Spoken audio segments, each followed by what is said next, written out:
भारतीय लोकतंत्र में प्रारंभ से ही लोकतंत्र को मजबूत करने के लिए प्रत्येक नागरिक की भागीदारी को सुनिश्चित करने की बात की गई थी। लेकिन प्रारंभिक दौर के अंदर त्रिस्तरीय सरकारों के बारे में इतना विचार नहीं था, मतलब पंचायतों और नगर निगमों के बारे में इतना विचार नहीं था, कोई संवैधानिक प्रावधान नहीं था। तो सबसे पहली बार 73वें संविधान संशोधन के माध्यम से ग्रामीण स्तर पर पंचायती राज व्यवस्था को लागू किया गया।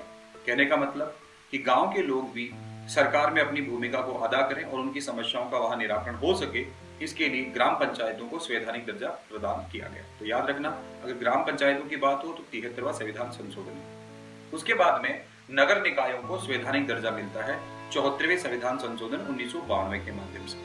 74वें संविधान संशोधन 1992 के माध्यम से नगर पालिका, नगर परिषद और नगर निगम को संवैधानिक दर्जा मिलता है। और ये संशोधन है, ये 1 जून 1993 को लागू होता है। अब होता क्या है कि 74वें संविधान संशोधन के माध्यम से 12वीं अनुसूची तैयार की जाती है। तो आपको याद रखना है, नगर पालिकाओं का जिक्र हमें कहां पे मिलता है, तो आप कहेंगे 12वीं अनुसूची के अंतर्गत मिलता है। साथ ही से कॉन्स्टिट्यूशन में प्रोविजन करके और संरक्षित किया गया। तो भारतीय संविधान के भाग 9A में अनुच्छेद 243 पी से लेकर अनुच्छेद 243 ZA तक नगर पालिकाओं से संबंधित प्रावधान है। इस बात को ध्यान रखना। साथ ही आपको एक बात और ध्यान रखनी है कि राज्य सरकार तमाम क्षेत्रों के अंदर जो शहरी निकाय हैं उनके अंदर नगर निगम, नगर पालिका और नगर परिषद का गठन कर सकती है। बस शर्त ये है कि वो जो क्षेत्र हैं वो छावनी बोर्ड नहीं।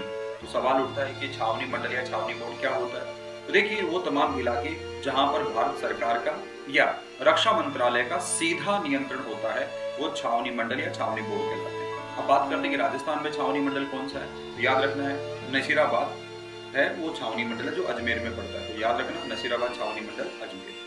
अगले वीडियो में हम बात करेंगे नगर पालिका के जो अधिनियम है, स्पेशली राजस्थान को लेकर। तो नगर पालिका अधिनियम 2009, उसके अंदर अध्याय 1 की बात करेंगे जिसके अंदर धारा 1 और 2 है। धारा 1 के अंदर परिभाषा और परिचय है और धारा 3 है स्पेशली, वो बात करेगी नगर पालिकाओं के गठन की, जो चैप्टर 2 में होगा। तो लगातार आप इनसे जुड़िए, देखिए, पसंद आए तो लाइक कीजिए और चैनल पे नए हैं तो सब्सक्राइब कीजिए। जय हिंद, जय भारत, वंदे।